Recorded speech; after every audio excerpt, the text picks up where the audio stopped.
وقت پرگرا 13 است و ما چون همیشه در همین دقیقه ها شما را با تازه ترین خبرگزاری‌های تاجیکستان و جهان آشنا میکنیم. شعله گلخوجه هستم. روز بخیر. سرخط موضوعی برنامه 10 اپریل. تاجیکستان با ترکیه گفت و شنید برای استرداد دو فعال بازداشت شده گروه 24 را شروع کرد. مقامات تاجیک میگویند این دو نفر تحت پایگرد قرار داشتند. دونالد ترامپ هشدار داد که عاملان حمله احتمالی کیمیایی در سوریه بجزا نمیمانند. تصمیم در این باره در 2 روز نزدیک اعلان می شود. کلین‌های آینده زندگی با خوش‌طامن را نمی‌خواهند و یا چرا برخی از دختران در ولایت ختلان داماد مستقل را اولادتر می‌دانند. این قهرمان ما زمان عروسیش را به یاد می‌آورد. خوش‌طامن جنگ می‌کرد، لط می‌کرد و تیاقش کوچش می‌کم ادیم می‌تاس می‌فروردمش با می‌بروردمش با سر تنش هم می‌شستم هم تنه اخورت می‌کرد. اما شروع میکنیم با اونکه یولیا اسکریپال دختر کارمند پیشینی اداره کل استخبارات روسیه سرگئی اسکریپال از بیمارستان سالزبری بریتانیا مرخص شد. پدر و دختر بعد زهرآلودشوی با گاز فلج کننده عصب به این بیمارستان انتقال یافته بودند. طبیبان بیمارستان سالزبری در رابطه با بهبودی وضعیت یولیا اسکریپال روز 10 اپریل اظهارات مخصوص پخش کردند. به گفته آنها یولیا از رسانه‌ها و خبرنگاران درخواست نموده است که حیات شخصی او را احترام نمایند. تفصیلات این حادثه را در سایت آزادی پیدا کنید.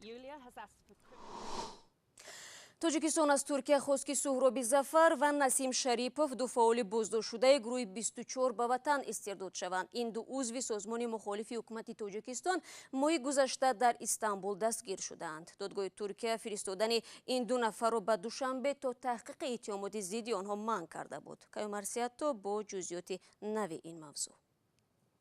تاجیکستان برای استرداد سهراب ظفر و نسیم شریپوف دو فعال بازداشت شده گروه 24 به ترکیه درخواست فرستاده است. این دو عضو سازمان مخالف حکومت تاجیکستان روز 19 مارس امسال در استانبول بازداشت شدند. عمرجان امامعلی سخنگوی وزارت کارهای داخلی تاجیکستان روز 10 اپریل به رادیوی آزادی گفت برای استرداد سهراب ظفر و نسیم شریپوف با مقامات ترکیه گفت و شنید دارند. بله ما همکاری داریم و روان کردگی هم چی مونده گفت و شنید مونده هم درست. طلب تاجیکستان در حال است که دادگاه کنستیتوسیونی ترکیه استرداد سهراب ظفر و نسیم شریپوف را به دوشنبه به مهلت 3 ماه منع کرده است. سازمان هیومن رایتس واچ نیز گفته بود از دادگاه ترکیه خواسته شده است که رهبران بازداشت شده گروه 24 را به تاجیکستان تسلیم نکنند. به قول آنها این افراد در تاجیکستان با نقض گسترده حقوقشان روبرو خواهند شد. سازمان گروه 24 سال 2014 با قرار دادگاه عالی تاجیکستان یک سازمان اکستریمیستی و ممنوع اعلان شده است. در پی آن 10 نفر در تاجیکستان و روسیه و کشورهای دیگر پساشوروی با اتهام طرفداری از گروه 24 بازداشت و برخی آنها زندانی شدند. ولی در بعضی حالتها کشورها بعد از تحقیق قضیه هایشان از تسلیم آنها به مقامات تاجیکستان خودداری کردند. از جمله سالهای 2015 و 2016 صابر ولیوف در مالدو تقریبا 40 روز و شبنم خدایدادو در بلاروس بیش از 8 ماه را در بازداشت سپری کرده بعداً آزاد شدند. هنوز معلوم نیست که جانب ترکیه به درخواست تاجیکستان برای استرداد دو عضو گروه 24 چه پاسخ خواهند داد، اما حکومت این کشور علیه عملیات عظیم اخراج مهاجران افغان را شروع کرده است. مقامات ترکیه گفتند که صدها شهروند افغانستان دوام هفته‌های آخر و به طور غیر قانونی وارد خاک آنها شدند. سازمان‌های مدافع حقوق انسان میگویند انقره با این تصمیم خود حیات پناهندگان را تحت خطر قرار می‌دهد. در عین زمان طبق خبرهای رسیده در ولایت هرات ترکیش نوبتی جان چند نفر را گرفت. بر اثر ترکیش مواد منفجر پنهان در موتورسیکل در ولایت غربی هرات افغانستان کمش 6 فرد آسایشته از جمله 4 کودک هلاک شده، کمش 9 کودک دیگر جراحت برداشته‌اند. ترکیش در نزد مسجد و بازار سیرادم به وقوع پیوست. جیلانی فرهاد سخنگوی والی هرات میگوید ترکیش روز دوشنبه در ناحیه شیندندی وادی زیرکوه به عمل آمد. مسئولان بمبگذاری مواد ترکنده را در داخل موتورسیکل پنهان کرده آن را از دور فعال کردند. طبیبان محلی میگویند که 9 نفر به شفاخانه انتقال یافتند. انفجار بازار شیندن 12 واقعه به شفاخانه وزیری تخلیه شده که 3 واقعه خلقی متاسفانه و 9 واقعه دیگر زخمی هستند که در بین واقعات زخمی شده 3 واقعه وضعیت خوبی ندارند. در پی حمله کدام گروه مسئولیت آن را بر دوش نگرفت. مرکز ناحیه شیندند در 110 کیلومتری مرز افغانستان و ایران و 11 کیلومتری پایگاه هوایی شیندند قرار دارد که آن را نیروهای پیمانی ناتو اثنای تمرین سربازان افغانستان استفاده می‌برند. رو می‌آوریم به موضوعهای دیگر. دونالد ترامپ رئیس جمهوری آمریکا وعده کرد که به همین زودی‌ها در نسبت حمله کیمیایی اخیر در سوریه به حکومت فعلی این کشور پاسخ قاطع نخواهد داد. او این عمل را وحشیانه خوانده، گفت این مسئله است که به انسانیت ربط دارد. دونالد ترامپ تاکید نمود که تصمیمات مهم در این رابطه احتمالاً تا 48 ساعت دیگر اعلام خواهد شد. گزارش مومین احمدی را تماشا می‌کنیم. پرزیدنت ایالات متحده آمریکا دونالد ترامپ تهدید کرده است که در رابطه با حمله احتمالی کیمیایی بر ضد سوریه اقدام نظامی پیاده می‌کند. شام 9 اپریل اثنای صحبت با مشاوران نظامی ترامپ گفت که حمله دهشتبار حکومت سوریه به جواب نمی‌ماند. ما امشب و یا کمی دیرتر به قرار خواهیم آمد و شما را از آن آگاه میکنیم. ما نمیتوانیم شاهد ادامه این عمل دهشتبار در روی عالم باشیم، به ویژه در حالی که ما قدرت داریم و میتوانیم به آن خاتمه بخشیم. پرزیدنت ایالات متحده آمریکا افزود که عملیات نظامی از احتمال دور نیست. به قول ترامپ مسئولیت حمله کیمیایی به شهرک دوما امکان دارد بر دوش روسیه و ایران متفقان اساسی رژیم سوریه هم باشد. در این رابطه روسیه هشدار داده است که هر گونه عمل نظامی پیامد ناخوش خواهد داشت. حمله یاد شده بالای شهر دومای زیر نظارت مخالفین رژیم پرزیدنت سوریه بشار اسد روز 7 اپریل به وقوع پیوسته طبق گزارش‌های رسیده کمش 40 نفر را از بین برد. برمیگردیم به تاجیکستان. در ولایت خاتلون میل ساکنان برای سپاریدن خون بیشتر شده است. تا سال 2009 خوندهی در تاجیکستان پولکی بود و دونرها بر عوض خون مبلغ می گرفتند، ولی بعداً در کشور برنامه دولتی خون بی‌پاداش قبول گردید که مردم را برای گون دادن خون تشویق می کند. کی و برای چی بخشنده خون می شود؟ از طاهری سفر می شنویم. جلال‌الدین 33 ساله بار 32 است که روی این بستر می‌خوابد، معاینه می‌شود. هرچند بیماری ندارد و صحت و سلامت است. جلال‌الدین برای دیگر هدف اینجا می‌آید.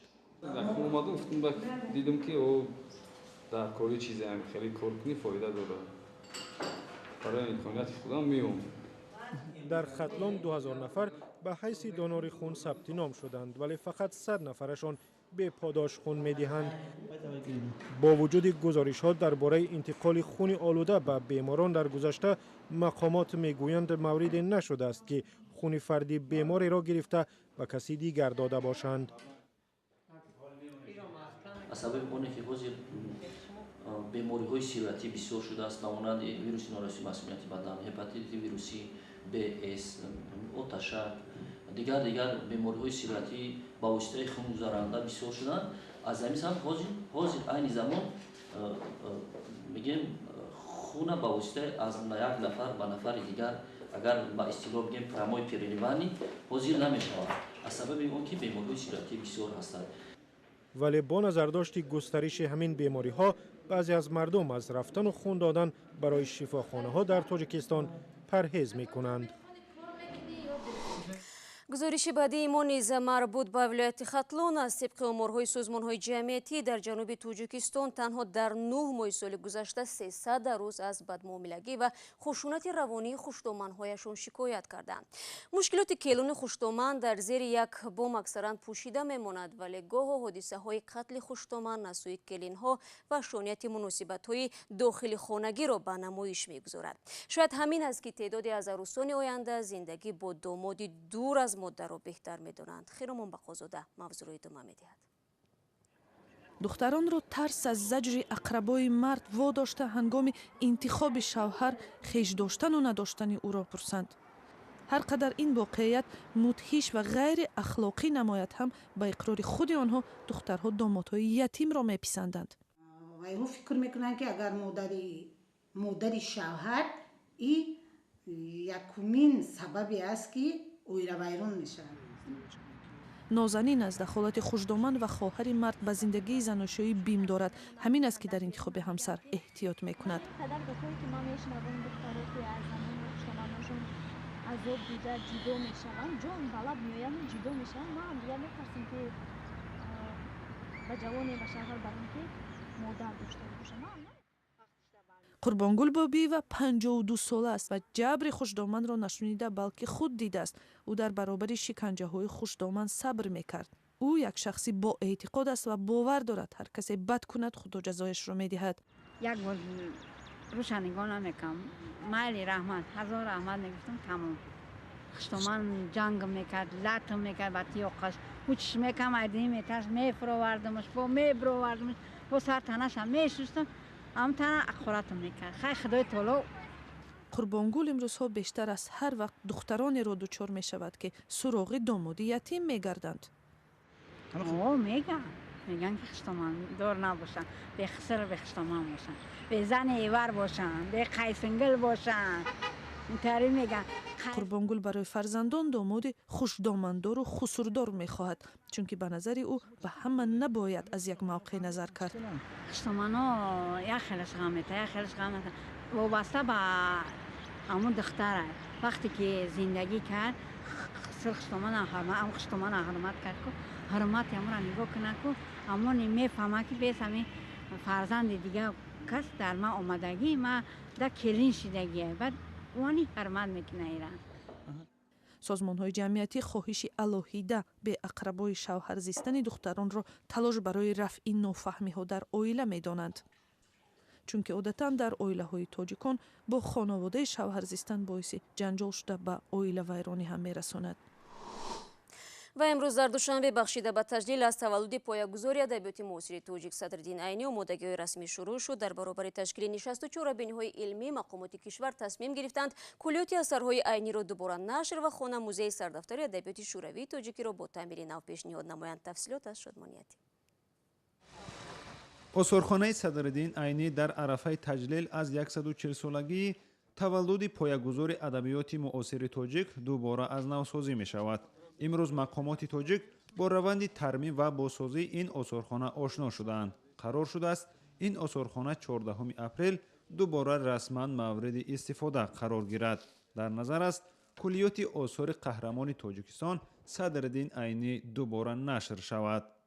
البته خدمت‌های شایسته این ادیب بزرگ را هیچ یک فرد تاجیک نباید فراموش کند. با خاطر آنکه بعضی تغییرات علاوه و تحریرهایی که در بعضی از دستخطهای استاد به نظر میرسند این کار علمی و تحقیقاتی میخواهد. باوری کامل داریم و امید هست، امکانات هست، شرایط مالیوی است و چاپ آن البته از آینده آغاز میشود.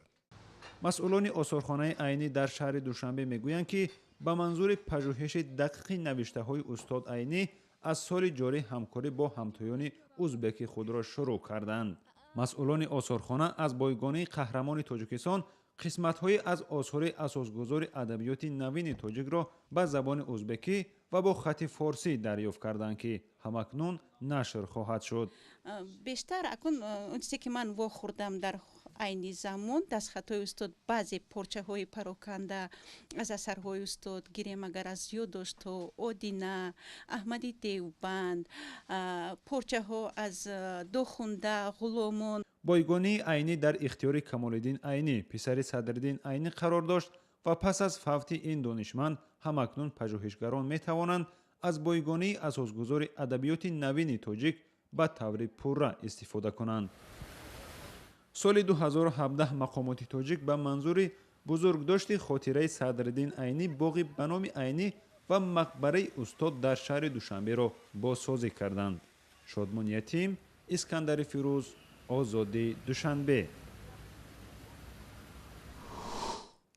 ضمن خانه موزه عینی در سمرقند هم بعد سر قدرت آمدن شوکت میرزیویف در ازبکستان از نو برقرار می شود. فرصت برنامه امروز ما به پایان رسید. خبرگزارش بیشتر در وبسایت رادیو آزادی پیدا کنید. سپاس برای همراهی. فردا شما را منتظریم. خدا نگهدار.